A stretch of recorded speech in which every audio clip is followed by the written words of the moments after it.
Pecah. Bentrok polisi versus warga di Pulau Rempang, Batam. Bentrokan antara polisi dan warga, pecah di Rempang Galang, Batam, Kamis tanggal 7 September tahun 2023. Warga sebelumnya membuat barikade untuk menolak relokasi. Bentrokan tidak dapat dihindari, ketika polisi berusaha menerobos barikade warga. Aparat membawa water cannon dan gas air mata, untuk membubarkan massa. Sementara massa mencoba melawan, dengan melempari aparat dengan batu. Sebelumnya Badan Pengusahaan, BP, Batam, berencana melakukan pengukuran dan mematok lahan yang akan digunakan untuk investasi, di Pulau Rempang dan Galang. Ribuan rumah warga yang terkena proyek strategis nasional itu, rencananya akan direlokasi ke sebuah lokasi di Cijantung.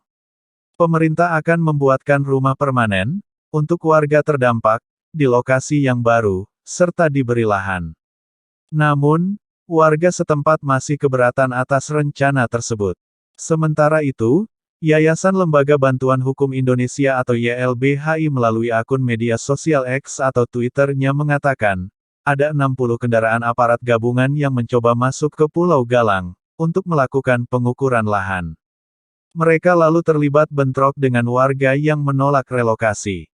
Kegiatan ini jelas mendapat penolakan dari mayoritas penduduk 16 Kampung Melayu Tua, karena tujuan pemasangan patok ini merupakan rangkaian kegiatan yang hendak memindahkan warga dari kampungnya, tulis YLBHI dikutip Rabu, tanggal 7 September tahun 2023.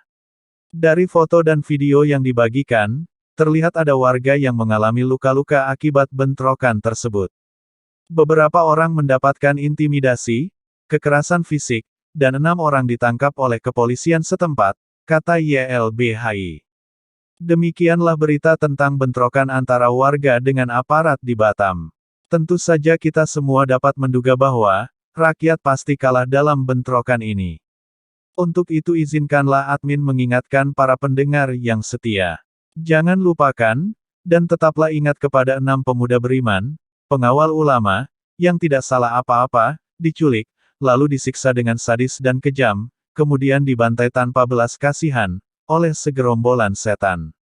Setelah itu, difitnah habis-habisan, kasus ini dikenal sebagai kasus KM50, yaitu, tragedi kemanusiaan paling biadab yang pernah terjadi di Indonesia. Senin tanggal 7 Desember tahun 2020 yang lalu. Pulau Rempang mencekam, gas air mata ditembakkan ke sekolah, murid lari ketakutan. Keberingasan aparat gabungan TNI, Polri, Satpol PP dan BP Batam tidak hanya menyasar warga Pulau Rempang, Kota Batam yang menutup jalan, Kamis, tanggal 7 September tahun 2023. Murid-murid sekolah dasar di kawasan Rempang juga menjadi korban. Salah seorang warga, bernama Bobby, mengatakan, saat mengevakuasi warga tiba-tiba gas air mata ditembakkan ke sekolah. Kondisi itu membuat anak-anak menangis dan berlarian, kata Bobby. Padahal, kata Bobby, guru-guru SD tersebut sudah meminta, agar gas air mata tidak ditembakkan ke arah sekolah. Tetapi gas air mata sudah tiba di atap sekolah, katanya. Suasana mencekam tersebut juga beredar di media sosial. Terlihat salah satu sekolah di Rempang dipenuhi asap. Di sisi lain guru terbirit-birit membawa beberapa murid, untuk lari melalui pintu belakang sekolah. Sampai saat ini suasana di Pulau Rempang masih mencekam.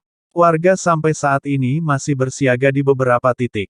Saat ini tim gabungan menuju lokasi pembangunan proyek strategis nasional ini, akan dilaksanakan.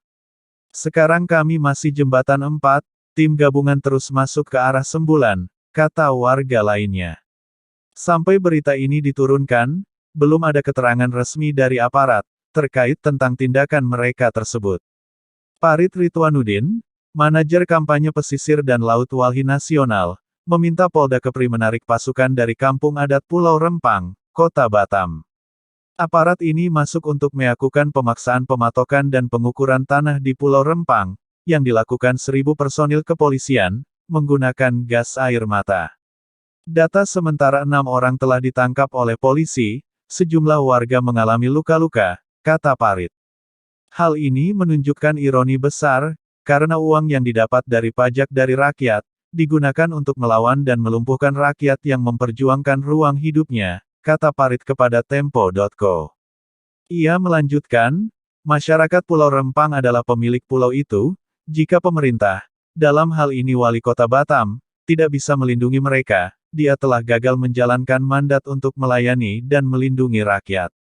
Walhi sedang berkomunikasi dengan Komnas HAM, untuk memastikan perlindungan HAM bagi masyarakat Pulau Rempang, katanya. Pembangunan Pulau Rempang mengabaikan masyarakat kampung adat.